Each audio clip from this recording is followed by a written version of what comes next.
what our speech team has been working on all season. The speech team is part of the forensics team. There's speech and debate that competes and represents for ASU. And we just got back from our national tournament where we placed 33rd in the nation. Woo! And we did that all with 6 students. Most teams bring about 20 to the tournament. And so we are small but mighty and very talented. And we can't wait to show you some of the things that we've been working on. Now, some of the content may be a little adult. We're in college, so I hope that you can handle those things. If it gets sort of intense for you, you're welcome to take a step outside and get a sip of water and come back in, and hopefully the next speech won't be so engaging. But thank you so much for coming out. The first person that's going to be presenting is going to be James Chen, and he's a freshman. And James, where are you from originally? You're from Canada? Or you're Yes. He's from Canada. foreign place. And we got so lucky to have James come to our school because he wrote me an email over winter break and said, "Hi, I was gonna go to Canada to go to college, and I decided to stay here and go to ASU. Can I join the speech team?" And I'm like, who is this kid? And so he comes in for a meeting and just blows us away. And what was it, 3 months later, he's in a final round of a national tournament, and he finished 5th in extemporaneous speaking. He's an incredible extemporaneous speaker, and I'm about to explain what that is, but I need James to leave the room now that I'm extolling you. Does he have a question? He essentially speaks on a current events topic. They get 3 questions, and they choose what they want to answer, and then they have 30 minutes to prepare a speech. And it's from files that they've been working on and collecting from the internet, and he just comes up with this. And we need to come up with something for him to speak on. Yeah, you go away. You're not allowed to hear. What would you like to hear James speak about? He's going to prepare a speech in 30 minutes. It will blow your mind and inform you about some subject in current events. Thoughts? Benghazi. What about Benghazi? Well, the consulate being attacked and our ambassador being killed. So how can we recover from Benghazi? Let's They're like questions. put it in the What form will be the of future of the U.S. diplomatic mission in light of the attacks in Benghazi? It's a good one.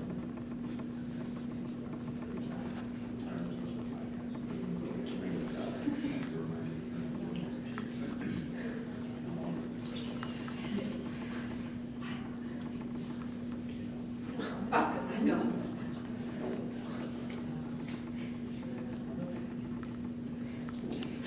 Okay, so somebody Is is. the stock market on the precipice of another fall? We're just going to give him one. We'll make it hard for him. He gets no choice.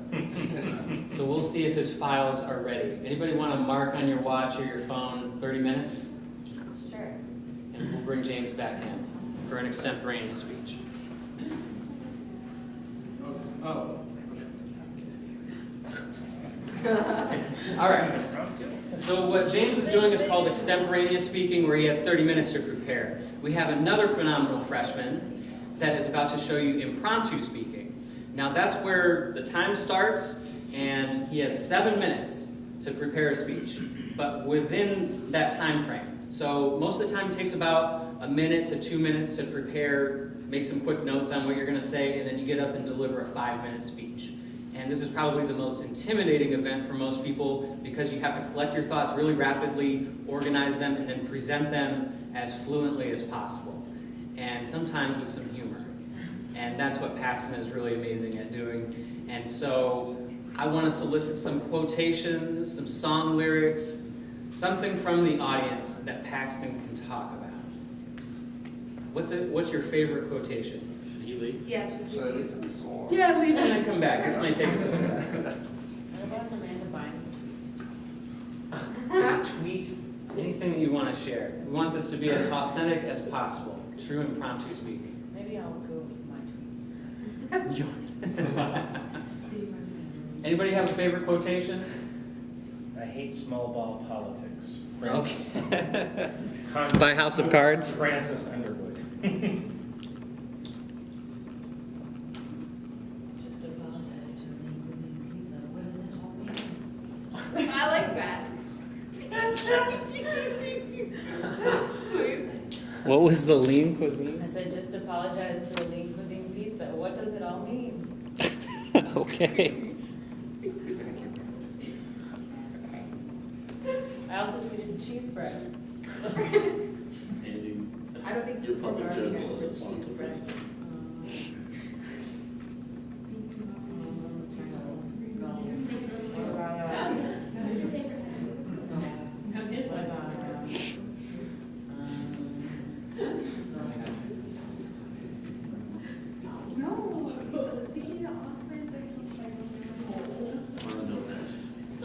All right, Paxton, where'd you go? Sorry. You need a pen or anything? I'm good. He's good. He doesn't need to write anything down. Here's your quotation.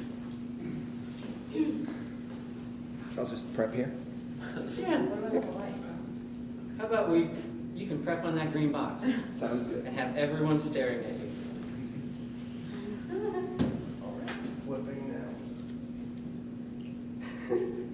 All right, time starts.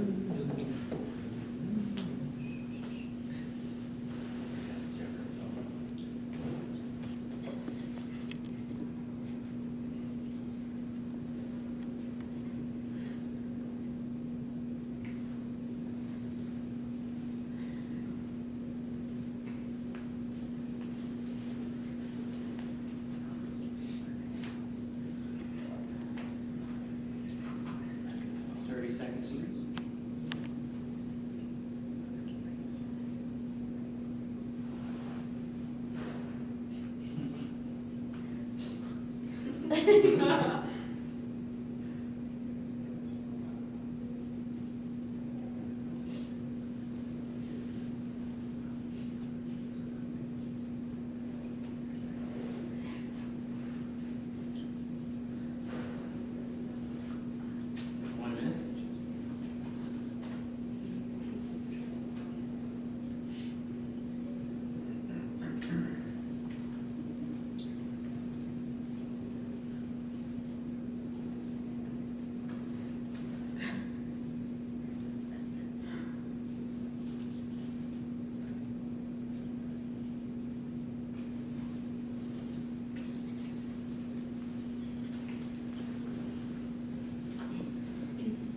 For everybody in the audience who's now seen the classically bad film Batman and Robin, first of all, I'm really sorry, and nothing will ever get your time back. But secondly, I'd like us all to remember exactly why the film itself was so bad. The components themselves weren't necessarily flawed in any way. We had George Clooney, we had Arnold Schwarzenegger, the makings of either a great film or a really campy and entertaining one. But it's because the director, Joel Schumacher, didn't know exactly where he wanted his film to go that it ultimately suffered. You see, he didn't know whether he wanted to make an intense action film, a good one, or a campy one.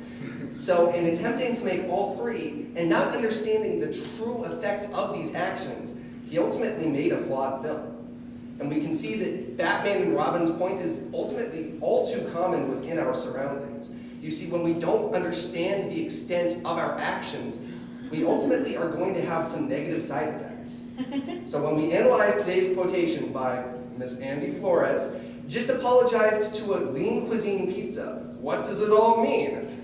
We can ask ourselves the exact same question. First of all, what on earth does that mean? But secondly, we can see that if Andy doesn't understand what her actions mean both towards the pizza and her probably flawed psyche, at the end of the day, we don't really know where we're going to go. In short, in order to best act, we have to know how our actions affect both ourselves and those around us. So when analyzing how it is the things we do affect who we are as people, we can first look towards the intellects of Confucius, and secondly, analyze the workings of the 70s dictator Nikolai Ceausescu. So first, Confucius, often thought of as the father of the modern fortune cookie, wrote in his Analects that one of the most important things about being human isn't necessarily acting in a particular way, but understanding that the actions that we do commit really do have a large effect on our psyche, not just because our psyche drives what actions we commit, But in committing those actions, they then come back and affect us. For example, if I murder somebody, it means not only was I in a bad psychological state to go out and kill somebody, but killing that person then has a reverse psychological effect on me. You see, anytime I act, you act, or anybody acts, those actions are going to affect us even if we don't necessarily analyze how that's going to happen. And we can apply this theory specifically towards Romania and Nicolae Ceausescu. Now, Ceausescu should have had it made. As a dictator during socialist rule in 70s Romania, things were going pretty well for him. Not a lot of people were trying to question his say because he was a socialist dictator. But he let his actions get to him. Because while he did have some early good policies, it ultimately only built his ego. And in building his ego layers and layers and layers, he didn't analyze how it was actually affecting him and didn't realize that it was giving him too much of a sense of pride in his own actions. As such, many of his later legislations were only really sort of ego-boosting activities, leading the rest of Romania to revolt against him in 1889 and ultimately kill him. We can see that things didn't exactly go so well for Nicolae because he didn't understand how his actions affected himself in this way that Confucius specifically says that needs to happen. But additionally, even if we understand how our actions affect who we are as people, we then need to look at how they affect the people they're supposed to affect, especially the lean cuisine pizza. We can see this first by analyzing the educational works of John Henry Newman, and secondly, and perhaps more lightheartedly, through The Lion King. So first, in his idea of a university, John Henry Newman puts forth the idea that we need to use education specifically, but really just an understanding of the world around us. Because if we don't know how we interact with other people, other situations, other things, we're not really going to be able to act effectively. Now, this might seem like a not particularly revolutionary principle, but back in the 19th century, John Henry Newman did know that applying this to his surroundings really was important, because a lot of his contemporary philosophers just thought, well, I've got this philosophy, I can keep it to myself, it doesn't matter. But in sharing his philosophy, which was about sharing philosophies, we can see that Newman did have the right idea. But we can see this theory specifically applied more lightheartedly to Animal Hamlet, or The Lion King, because Simba doesn't question how it is his accidental slaying of Mufasa, which we then find out really didn't happen, actually affects anybody else and simply runs off. And it's because he runs away from his problems rather than analyzing how it is that they affect the Pride Lands, Scar, his family, etc., that at the end of the day, he simply doesn't do as well with his impending kingship as he could. So today, we analyzed the quotation, "Just apologized to a lean cuisine pizza. What does it all mean?" by Andy in the front here. And we can see that if we don't understand ourselves or how we affect other people, we're going to run into a lot of issues. So at the end of the day, Batman and Robin may have had a lot of good components, but because it didn't know what it wanted to be and how it meant to affect its audience, it didn't do as well at the box office as it simply could have.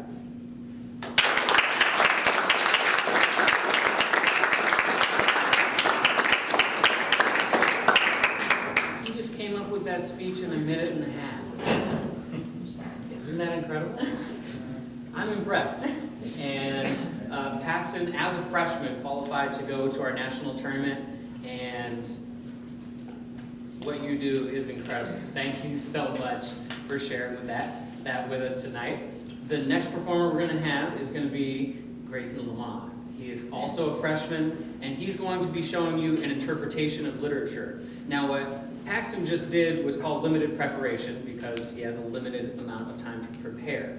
Now, there are other genres in speech: prose, poetry, drama. There's a program of interpretation that incorporates all of these, which is what Grayson is about to do. And his speech is really fun because it incorporates all different types of characters, and I think you're really going to enjoy it. He's had a really wonderful year and really come into himself as a performer, and I hope that you enjoy his presentation. So, Grayson.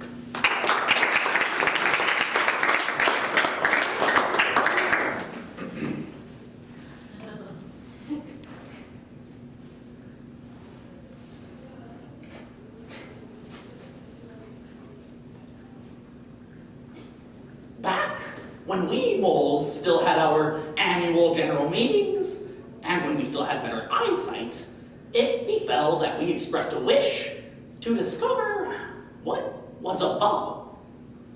Oh, I'm a fast dog. You know fast dogs run by me and say, damn, that's a fast dog. Well, that's me. I'm a fast dog. I can go over a fence or maybe a rock or anything, because I can leap like a fucking gazelle. And I go and I go and I run and I run and I love it. My name is Steven.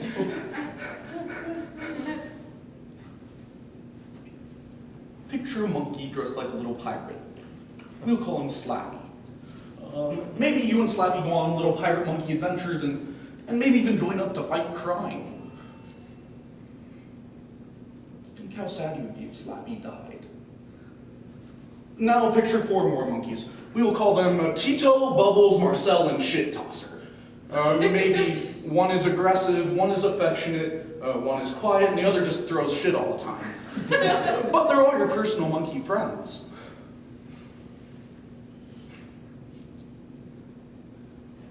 Now picture 100 monkeys.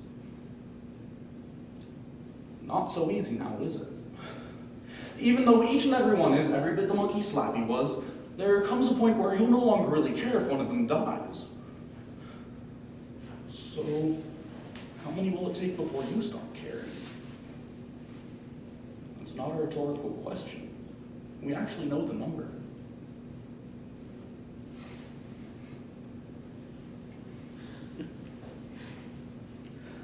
In his book, The Human Animal, comparative psychologist Hans Haas argues that, though we may find it vaguely humiliating, humans have much to gain through the comparison of ourselves to animals.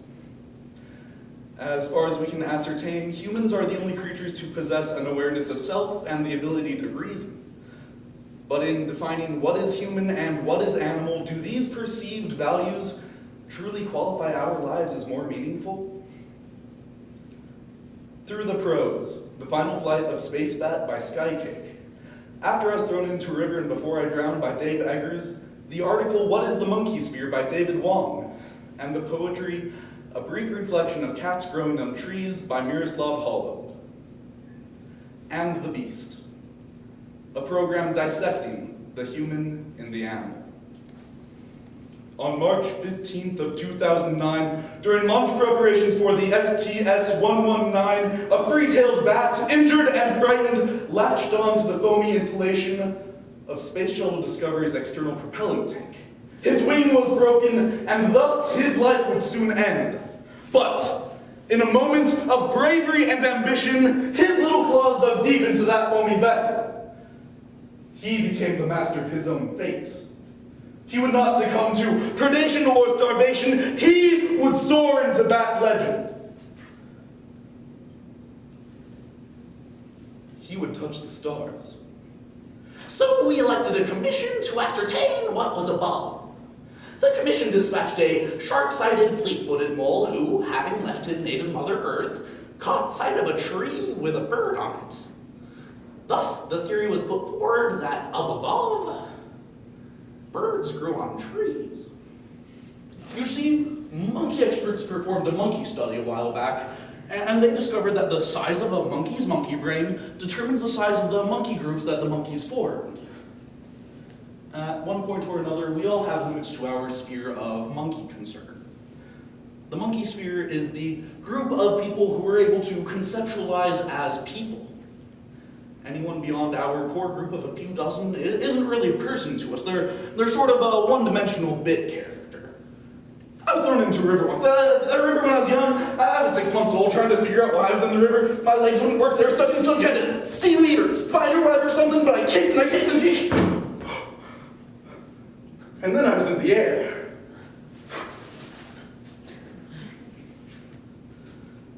And I dried in the sun. Once the shuttle's rockets began pushing its massive frame toward the heavens, he turned his little eyes skyward. The shuttle gained speed, terrifying speed. In his adrenaline-soaked mind, he may have wondered, can a bat still be brave if he's afraid?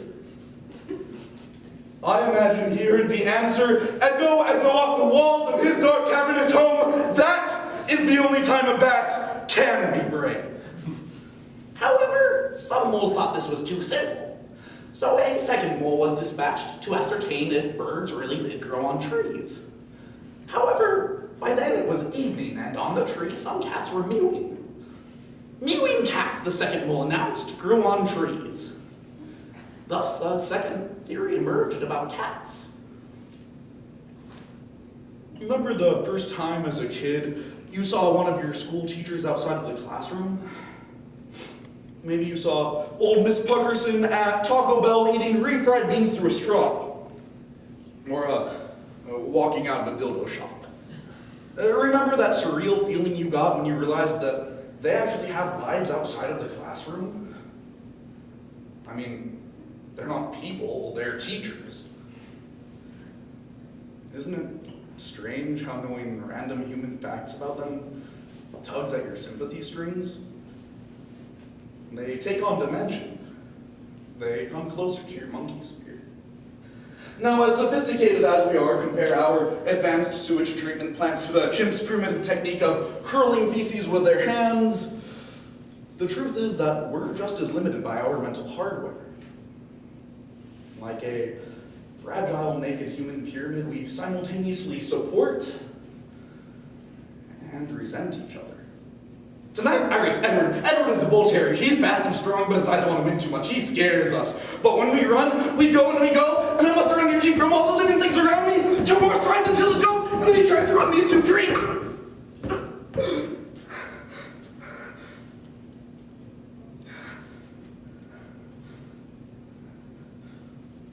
When I hit my head, it was obvious.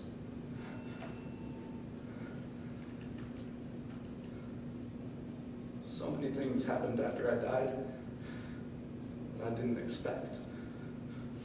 The two conflicting theories bothered an elderly neurotic member of the commission who climbed up to see for himself. However, by then it was night and all was dark. Both schools are wrong, he declared. In fact, birds and cats are illusions caused by the refraction of light. Things up above are quite the same as down below. Only the upper roots of trees were whispering something. But only a little. And that was that. His grip would eventually fail as the space shuttle sped toward the inky Stygian blackness of space. Although his body was incinerated by the hellfire of Space Shuttle Discovery's exhaust, his legend will forever burn brighter. We must never forget his shining example. We must never forget to forever strive to be more than we are. We must never forget to be strong in the face of overwhelming adversity. We must never forget the final, heroic flight of Space Matt. I'd been thrown into a river once, a different river when I was young. I was thrown in the river by a man who kept kicking me and slapping my head and trying to make me mean. I didn't know why he was kicking me and slapping me. I just wanted him to be happy. But as I lay in my body at the bottom of the river, looking out into the murky water around me, I realized that we're not all the same. I realized that some of us are born wanting to run and some of us are afraid to run.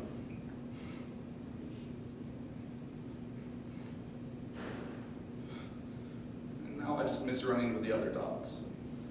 Ever since, we moles have remained below ground. We no longer set up commissions, nor presuppose the existence of cats. Or if so, only a little. And that is that.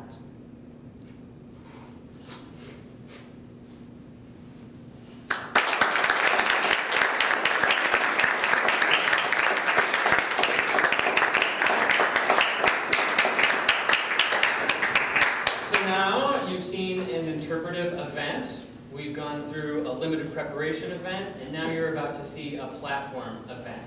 It's going to be an informative speech by our lone sophomore, but he's highly talented and had an amazing freshman season and did amazingly well this year as well. Stuart does extemporaneous speaking, impromptu speaking, persuasive speaking. He has all these speeches memorized in his head, as do all these other folks, and you're about to hear him deliver an informative speech. So let's give it up for Stuart Ness.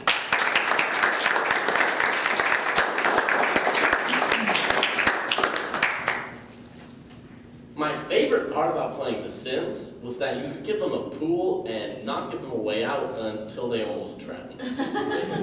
But my second favorite part was how smooth and seamless the construction process was.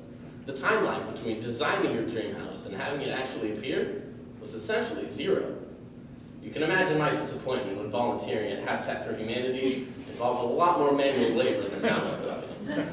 But fortunately, science is aiming to make my dream of murder, my dream of construction, into a reality with the help of 3D printing. According to The Guardian of January 22nd, 2013, 3D printing has come a long way from its inception and is spreading to many new areas, including the construction business. Firms are seriously investigating the virtues of printing panels, walls, and even entire buildings. Today, we'll explore the foundation of 3D printing's use in construction, see how it's entered the industry already, before examining the implications of automated construction. At first glance, 3D printing doesn't seem to have anything to do with The Sims or construction. So let's take a look at why the construction industry is interested in 3D printing. According to Time of January 17, 2013, 3D printing can be more broadly defined as an additive manufacturing process. Much like an inkjet printer takes a digital file and prints the ink into desired form line by line, a 3D printer takes a digital file and builds step by step. The machine takes a 3D computer model of whatever is to be printed and chops it up into microscopic vertical slices.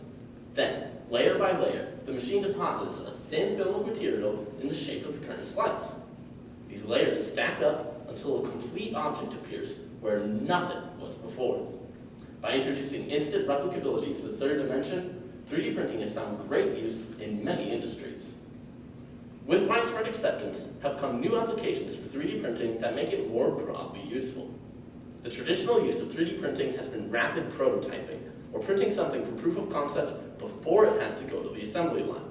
But as The Economist reports on March 20th, 2013, the number of people using 3D printing for other uses is rising dramatically. People are switching to 3D printing because they're noticing a few key advantages. First, 3D printed objects use much less material as the machine builds up rather than chiseling away. Second, each 3D printed object can be modified with very little effort, and the entire process is automated. But most importantly, 3D printers require only one machine for the entire product. If such a process could be scaled up to the size of a house, the construction industry would be ecstatic. Now we understand how 3D printing works, but printing small objects is a far cry from the instantaneous placement of walls that The Sims has made me dream of. So, let's take a look at the surprising progress that 3D printing has already made in the construction industry. Concrete is the world's most popular artificial material. It's sturdy, fireproof, and a staple in construction. But as Marketing Week reports on January 10th, 2013, even concrete has its limitations, and architects are stuck with boring designs that can be easily constructed. Fortunately, the D-shaped printer aims to eliminate this constraint. This unique printer uses a thin nozzle mounted on a house-sized frame to extrude a thin stream of sand mixed with an adhesive. This is their own special form of concrete that sets faster than traditional material. And according to D-Shape's homepage, last accessed January 17th, 2013, this material sets like sandstone and is almost indistinguishable from marble, making it perfect for building houses. Additionally, because it is as sturdy as marble, these structures avoid the instability common with many 3D printers, achieving a structural integrity good enough to pass housing codes. D-Shape has already printed entire one-story structures, proving the viability of this concept. However, D-Shape is not the only name in concrete printing, and other firms have set their own contributions to the technology. Dr. Baruch Koshnefis wanted to make concrete printing faster and more ambitious, so he set out to make his own process and company named Contour Crafting. Size and stability are inadequate if the house never gets built, so Contour Crafting increased printing speed by allowing the concrete stream to extrude in layers as thick as 1 inch, compared to D-Shape's few millimeters. This increase in speed is so significant that according to the Daily Mail of August 13th, 2012, the end goal of Contour Crafting is the printing of a 2,000 square foot house in less than 1 day. Of course, this increase in speed brings the danger of lower precision because the accuracy of a printed object depends in large part on the thickness of the layers.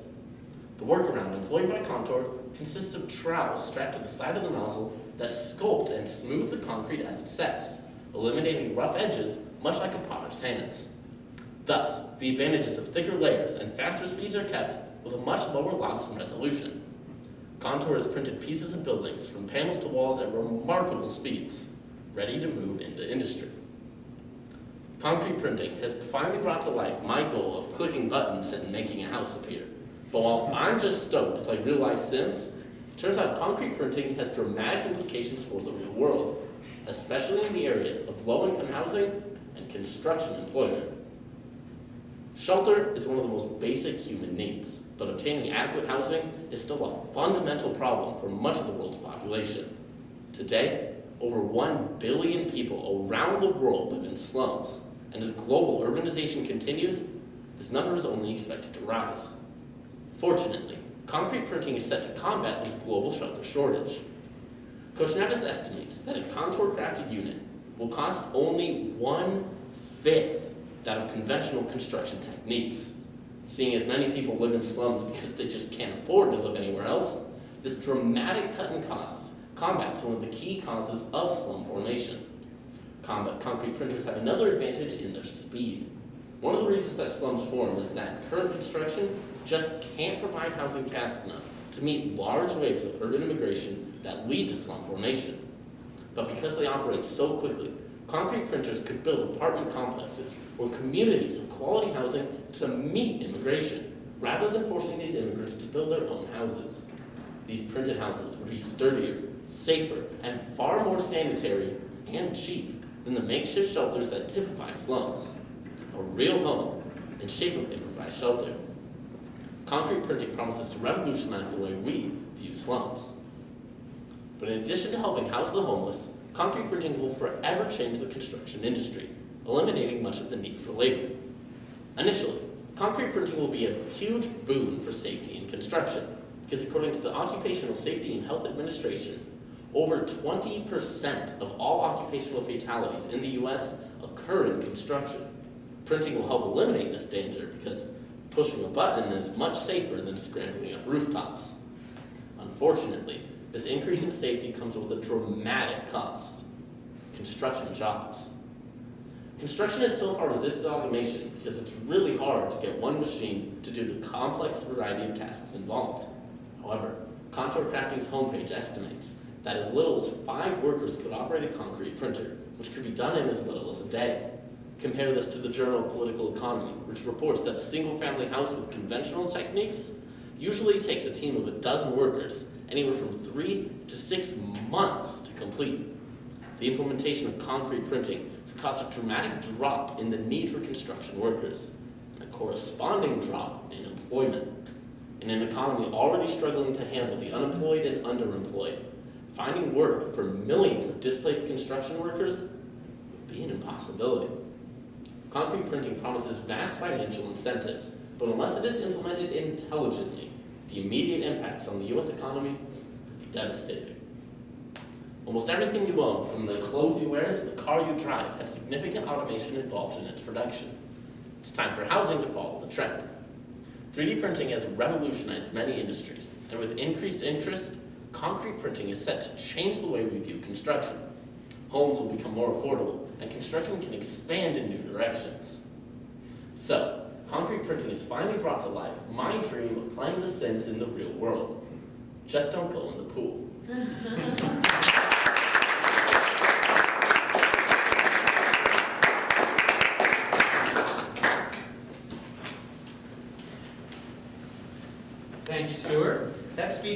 probably hundreds of hours to memorize.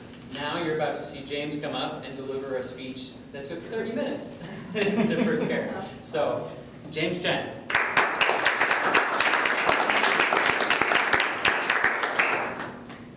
It's hard to tell if we forgot the names of the Boston bombers because we want to divert attention away from the attackers or because we simply can't remember how to spell their complicated names. But point being, the crisis has actually been averted because the Boston Police Department finally captured the 2 individuals involved in the Boston Marathon bombings. But, as the Washington Times notes on April 16, 2013, Obama's speech about the bombings was remarkably similar towards the comments he made towards the Benghazi embassy attacks, drawing political attention again towards the issue of Benghazi, which gained notoriety on September 11, 2012, when Al-Qaeda officials actually ended up attacking American diplomats and killing several individuals. Consequently, we can turn towards the Investor's Business Daily, which notes on April 18, 2013, that lawmakers are questioning again policies towards the issue of Benghazi, and the father of Ty Woods, an individual killed in the Benghazi attacks, is asking legislators why they're not paying attention more towards security policy in Libya.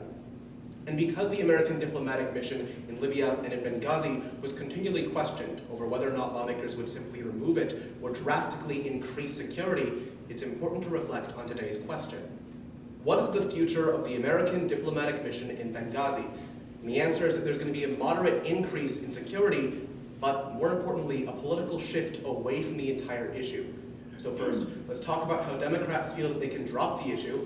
Second, on how Republicans are refocusing their attention. And finally, on how the issue of Muammar Gaddafi's arms needs to be resolved. Now, Democrats originally received huge amounts of flack during the 2012 presidential election.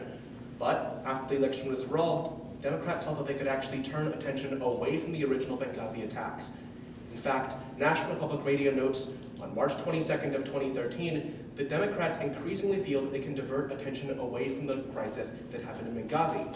The reason for this is that because they're actually pushing forward legislation that would actually mean that the US administration would consider the best quality security instead of simply the cheapest security for American embassies, meaning that they feel that they've resolved the issue to an extent.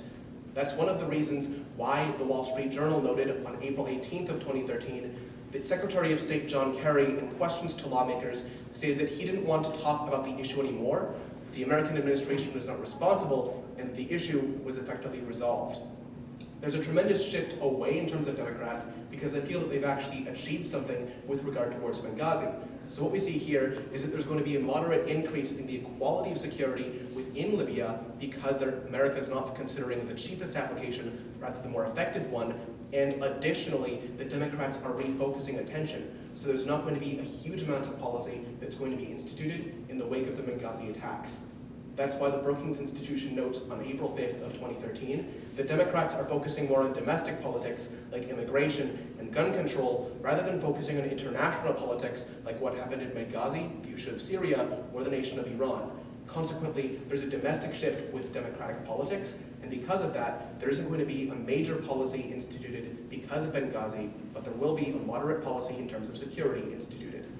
But even though it's clear that Democrats want to refocus on the issue, it's also important to focus on what Republicans are doing. And it seems that Republicans are refocusing their attention on other issues. In fact, the Pew Research Institute noted on April 1st, 2013, that Americans are increasingly considering the Benghazi issue not a major issue in the book, because they're focused on other issues in the United States. Public attention has skyrocketed downward, and consequently, Republicans don't see a major reason to actually support Benghazi legislation. That's why, according to the Washington Post of April 14th, 2013, Republican National Committee Chairman Reince Priebus stated that he wants to revitalize the Republican Party and focus on other issues instead of focusing on issues like Benghazi or controversial social issues, because he wants to gain the youth vote and the Hispanic vote. Because of this, the Republican Party isn't going to push for a complete removal of the diplomatic position in Libya, and consequently won't push for a major increase in security, which in turn means they're going to try to focus on compromise with the Democratic Party, which in this case means a moderate increase in security and no major policies instituted in the nation of Libya. But the Republican Party has its concerns, and one of those major concerns is going to be overall arms trade. In fact, we can turn towards the international affairs of of March 13th, 2013, which argues that keeping track of Muammar Gaddafi's weapons of mass destruction, specifically nuclear weapons parts and biological weapons parts, is going to be increasingly important towards the new administration. But this position was also corroborated by the Christian Science Monitor, which argued on March 7th of 2013 that in addition to keeping tracks of weapons of mass destruction, small arms from Muammar Gaddafi's administration also need to be kept track of. Specifically, the report noted that weapons from Gaddafi's regime are flowing into Mali and being used to fight against French forces. Specifically, Tuareg rebels are using these weapons and transporting them towards the terrorist organization known as Ansar Dine, which is located in Mali. The concern here is that Ansar Dine is a proud supporter of Al-Qaeda, which means that America's security priorities regarding terrorism are clearly at risk when weapons from Libya are flowing towards Mali and supporting Al-Qaeda. Consequently, the United States needs to refocus its position. And that's why Bloomberg noted on April 18th of 2013 that President Obama is increasingly focused on the flow of weapons in the Middle East and North Africa, which in turn justifies increased military expenditures in the diplomatic mission within Libya because America wants to keep track of weapons and weapons of mass destructions that are being flown around North Africa and the Middle East in order to ensure US national security. So at the end of the day, it's clear that Libyan policy is an extremely touchy political issue, and that America still needs to achieve something there. So we've answered today's question. What is the future of the American diplomatic mission in Benghazi? And the answer is that there's going to be a moderate increase in security, but at the same time, a political shift in attention towards other issues. So first, we focused on how the Democratic Party feels that they can just drop the issue. Second, on how Republicans are refocusing politically. And finally, on how there's going to be a shift for security in keeping track of Colonel Muammar Gaddafi's weapons in Mali and Libya. At the end of the day, it's clear that the United States needs to resolve fundamental security concerns in the nation of Libya. And if American diplomats want to be as successful as the Boston Police Department, they need to focus on keeping track of weapons and increasing security to make sure that crises like this won't happen in the first place.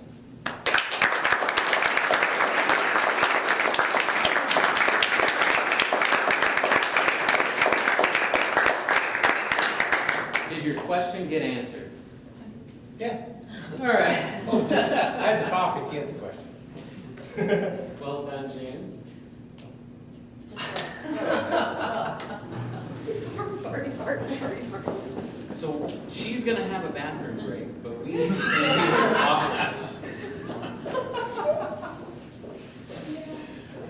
Are there any questions that you have in the audience before our final speaker goes? You've seen the 3 different genres that we work in: limited preparation, interpretation, and platform speaking. Yeah. What's coming up for ASU Forensics next year? We are actually hosting the national tournament next year. So if you like what you see, and if you want to become a part of the team, you're more than welcome to talk to me. My name is Nick Butler, or Adam Simons is our director in the back. You can look at your program and you can contact us. Or if you just really want to be entertained and educated, we'll be advertising for the national tournament next year. You can come out and watch as many speeches as you like, because unfortunately we don't normally get a lot of people in these rounds to watch these speeches. And we're really kind of doing this for each other because the students are very passionate about doing this, and everybody that works in this program is very passionate about speech and being able to give a voice to issues that don't always have an advocate that is out in the media and able to express that voice. And it's wonderful to have students that are passionate like that. So I'm more than welcome you all to come out to that. And we periodically have tournaments that we host between ourselves and Glendale Community College. And there's speech going on all throughout the country. There are thousands and thousands of students that participate in this at the collegiate level and then also at the high school level. So I know that we have lots of really active high school programs, and if you're interested in that as well, you can go and see some of their tournaments. And maybe if you're in high school or happen to be watching tonight and want to participate at that level, I welcome you to do that too. It takes thousands of students competing at these tournaments to boil down to about 150 that get to go to nationals in a particular event. Everyone on our team qualified 3 different speeches to go to the national tournament. And so that's out of thousands of people, they made it to about the top 10% in not only one speech, but 3 or 4. So that's why us having 6 students on the team we were still able to achieve 33rd in the country out of all the universities that compete in speech and debate. So it's a very impressive group that you're in the midst of. And I know that they're like tired of me showering them with compliments, but they deserve it. You know, if you work hundreds of hours throughout the semester on top of your coursework, you deserve some attention. All right, our final speaker, who's done going to the bathroom apparently, is our only senior. And so it's very exciting to see how far she's come in her collegiate speech career. It's going to be very fun to see her deliver the speech. It's called an after-dinner speech. So it's meant to be more entertaining and a lighthearted approach to a more serious topic. I think most of what you've seen tonight has been fairly academic. And that's not to say that what Martha isn't going to present is an academic. It's just, it's going to be in a more funny sort of approach. And I think it's a great opportunity for her to cap off the night with her speech. So Martha Golaski.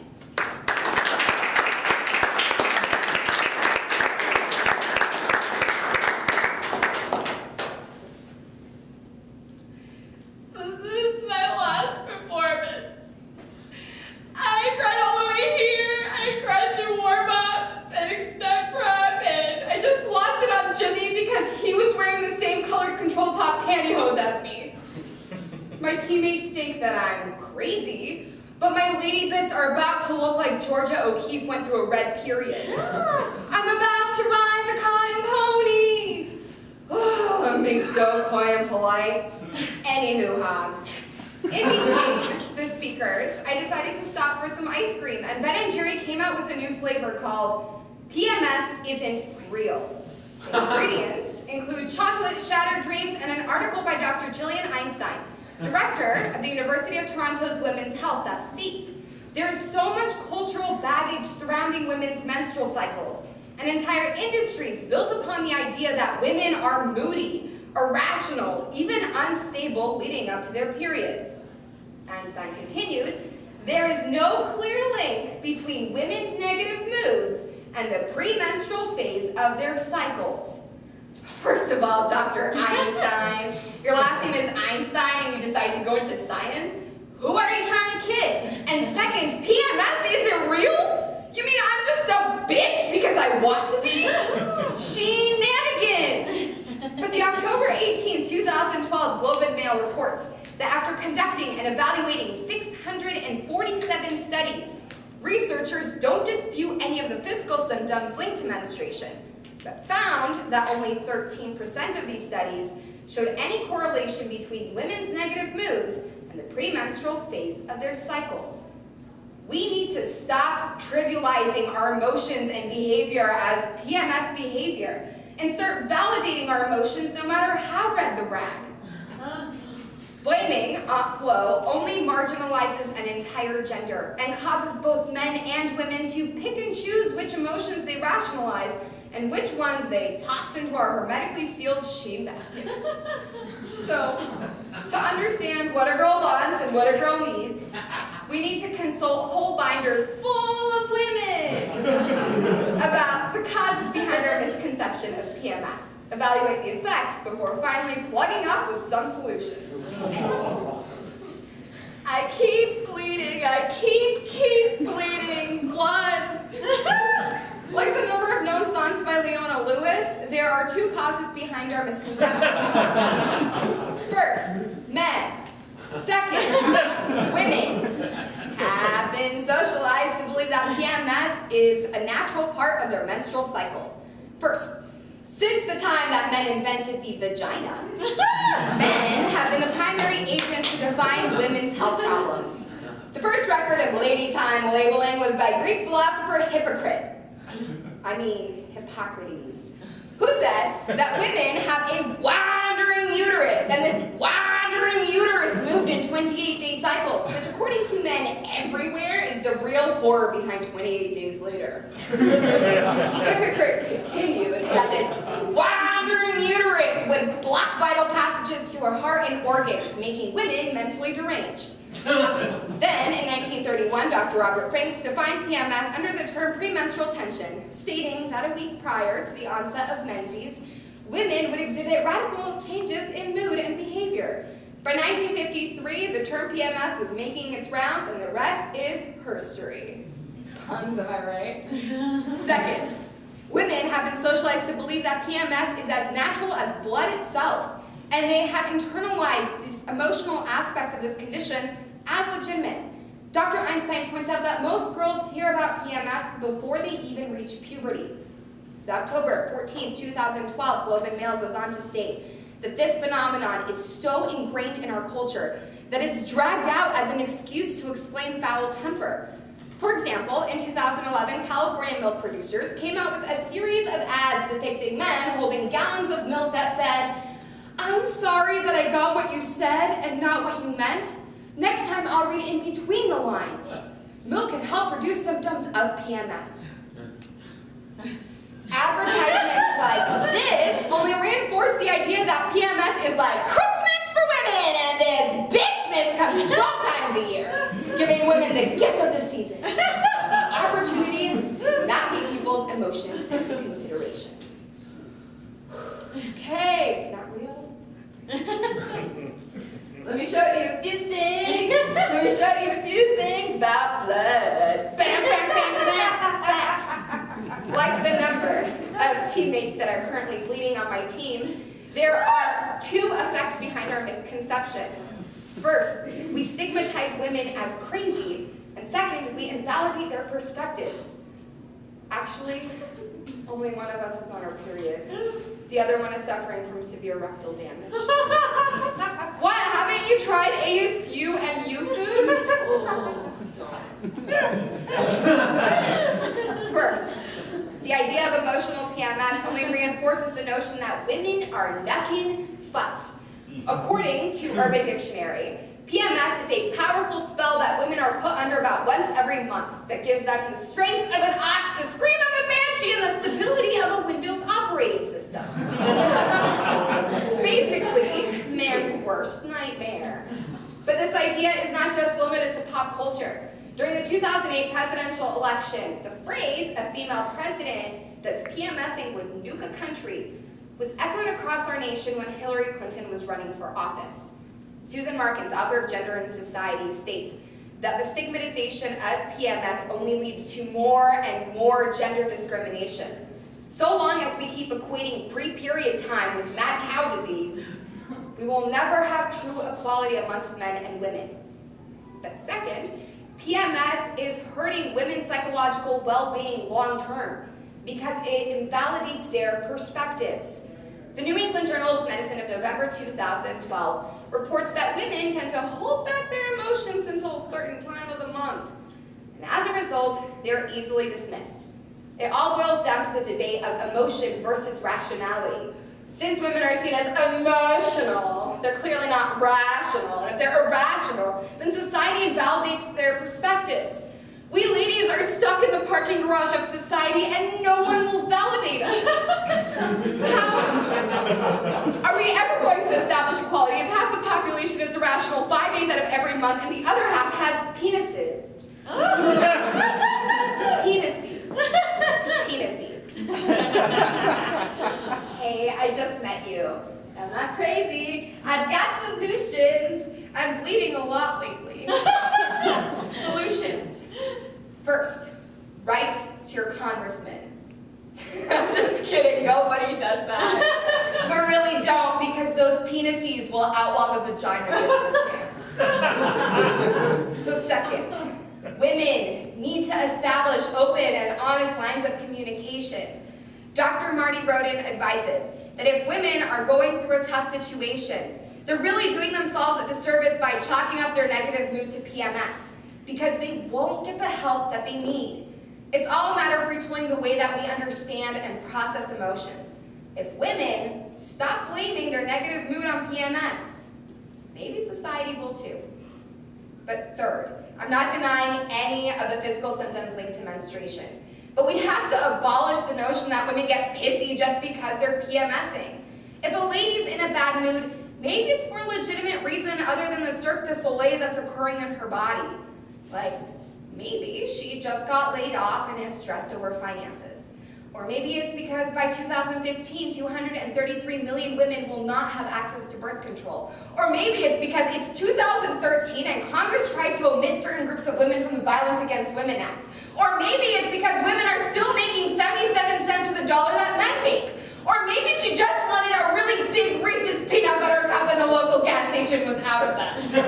Maybe, just maybe, there's a bigger issue. It's time to stop isolating and time to start intertwining the two genders. Today we examine the notion of PMS and how it doesn't exist, the causes, effects, and solutions. And now that that's over, I have to be honest with you. I cried all the way here and through warm-ups because I'm going to miss this activity. And I can't blame it on PMS, not only because it doesn't exist, but because I haven't had my period in 5 months. You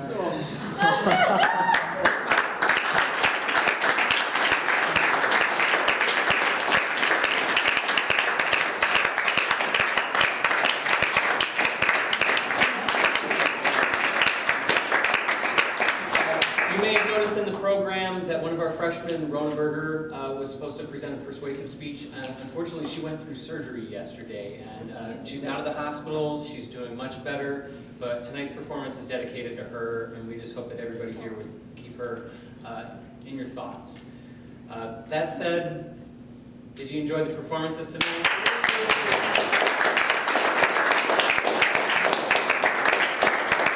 I hope you leave here impressed and that you hopefully learned something, or at the very least entertained. If you have any questions, please come up to us afterward, ask any of the members of the team or myself. Thank you so much for coming out to support us. We look forward to seeing you next year, hopefully when we're hosting nationals. Have a great weekend.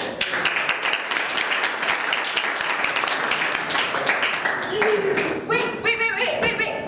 I want to give a really big shout out to Nick Butler, who has been around all year and coached us and watched our hot mess explosion all over the place, and Adam for being our director, and then all the volunteer coaches that we've had, but especially to Nick because he has been there, rain and shine, constantly. So it's a good thing. So I just wanted to give a big thank you